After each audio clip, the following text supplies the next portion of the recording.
Discover how to add payment plans in WooCommerce to increase conversions and boost average order value and make expensive products easier to afford. Let's get straight into it.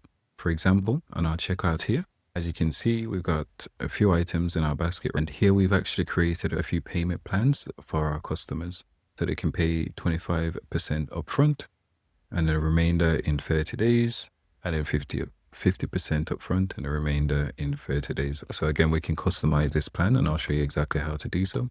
I will click place order. They're redirected to the payment page where we need to pay the 25% upfront. We can go ahead and pay, and admin can go ahead and process this order. Let's go back to store. So here we can see we've got 4 items. We can see the balance and we can see when it's due. One thing to note as well, when the due date is here, there'll be an option for the customer to pay.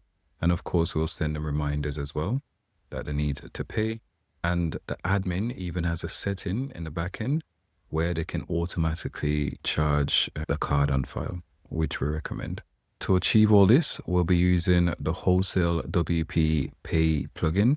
I'll leave a link in the description below, or just head over to wholesalewp.com. Go ahead and download the Wholesale WP Pay plugin. And with that being said, let's head over to our dashboard. All right, plugin installed and activated. We need to go ahead and navigate over to Wholesale WP, and then we'll click on Pay. All right, from here, we can head over to Payment Plans, and this is where we'll create our payment plan. All right, so we can create a custom plan, and we've got a few predefined plans here that you can quickly activate or deactivate. Let's create a custom plan.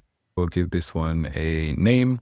So we can say pay what the customer will see on the front end. Deposit, we will say deposit a fixed percent. So they need to deposit 35%, and they can pay the remaining in 45 days. Okay. And we'll enable this option because we want to automatically charge the card on file. Then we can make this available to various different user groups. In terms of adding various different user groups, I'll leave a link in the description below to a different video and to a playlist, which goes through pretty much every feature of this particular plugin.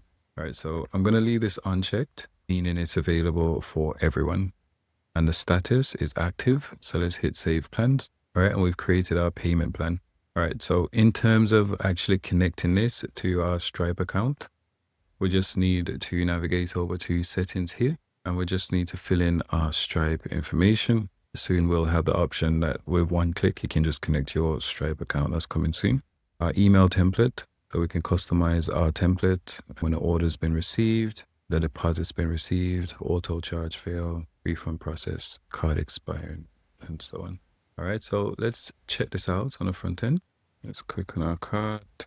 Let's go checkout. All right, and here we can see our new payment option. All right, and if we click place order, the flow is exactly the same as you saw in the intro. Like and subscribe for more videos like this. And if you got any questions, leave it in the comment box.